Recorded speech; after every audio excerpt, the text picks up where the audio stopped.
A tarihin farko da lissafin Amurka ya kwaɓe akan wata ƙasa da ta rasa ta yadda za a yi ta ɓullo mata, yanzu kuma ta dawo maganan cewa za ta toshe hanyoyi da Iran take fitar da man fetur na ƙasar baki ɗaya, sai dai Iran ɗin ta yi amfani da kayanta za su datse ruwa, ba za su bari ko da lita guda na mai ya fita ba. To shin ya maganin farmakin da suke shirin kaiwa kenan?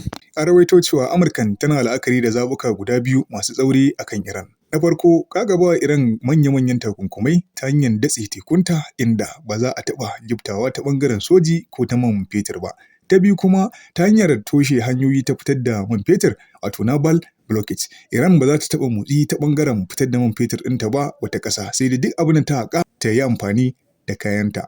A ɓangare na uku kuma, kai farmake-farmake da aka tsara precision strikes akan shugabannin Iran ɗin da nufin rusa ko kifar da tsarin mulkin Iran ɗin baki ɗaya. Masana suna gargaɗin cewa irin wannan mataki yana iya zama gagarumin al'amari mai wahala ƙwarai da gaske wanda ba zai tsaya cikin iyakokin Iran kaɗai ba, sai ya shafi sauran ƙasashen da ke yankin da ma ɓangarorin duniya baki ɗaya. Wannan rahoto da ke nuna cewa Amurka tana duba yiwuwar ɗaukar matakai masu tsauri guda biyu akan Iran, toshe mafitar man fetur ta Iran a teku, naval blockage da kuma wato kai farmake-farmake da aka tsara akan manya-manyan shugabannin ƙasar, wanda matakai ne masu haɗarin gaske. Idan har aka aiwatar da su suna iya sauya yanayin tsaro a gabas tsakiya baki ɗaya idan har aka yi nasara. Na farko dai, toshe fitar da man fetur zai zama gagarumin barazana ga tattalin arzikin Iran, domin man fetur shine ginshikin kudaden shiga na wannan ƙasa, amma irin wannan mataki yana iya jawo gagarumin al'amura a ɓangaren tashin man fetur a kasuwannin duniya baki ɗaya, tare da kuma jefa ƙasashe masu dogaro da shigo da mai cikin mawuyacin hali. Haka kuma Iran tana iya mai da gagarumin martani ta hanyar hana zirga-zirga na jirage a mashigar Hormuz, wanda kuma shi ma gagarumin muhimmancin waje ne ko muhimmin waje wanda duniya ke amfani da shi. Na biyu kuma farmake-farmake kai tsaye akan shugabannin Iran yana nufin yunkurin kifar da tsarin mulkin Iran na yanzu.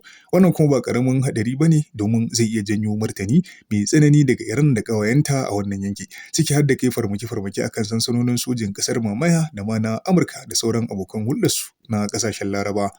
Masana harkokin tsaro suna jaddada cewa wannan gagarumin al'amari ba zai tsaya a ɓangaren Iran kaɗai ba, kuma barinsa zai fi zama mafi alkhairi saboda zai iya faɗaɗa zuwa ɓangaren Lebanon, Syria, Iraki, Yemen da ma tekun Gulf baki ɗaya, tare da ƙara tsananta rikice-rikice. Tuni dai ake gudanar da tattaunawa akan ƙoƙari da daƙile Amurka akan wannan hadafin nata.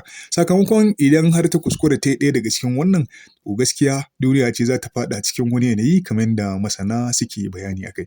A takaice dai, duk da Amurka tana neman matsa lamba akan Iran, gagarumin al'amura yana shirin faruwa sakamakon ƙasashen duniya sun yi ta akanta akan kada ta kuskura ta aiwatar da wannan. Farashin makamashi a duniya da al'amura gabaki ɗaya na zaman lafiyar duniya zai shiga wani yanayi, kuma farashin makamashi zai yi tsadan da ba a taɓa ganin irinsa ba. Ƙasashe kuma da dama za su shiga mawuyacin hali, yayin da za su fuskanci barazanar zaman lafiya a ɓangaren tattalin arziki da rashin tabbas a duniya baki ɗaya. Dabarar Amurka dai tana so ya zama da cewa ta matsa wa ƙasar lamba ta yadda 'yan ƙasar ne da kansu za su fito su yi bore. Shin Iran irin ƙasar da 'yan ƙasa suke yi wa shugabanninsu bore ne?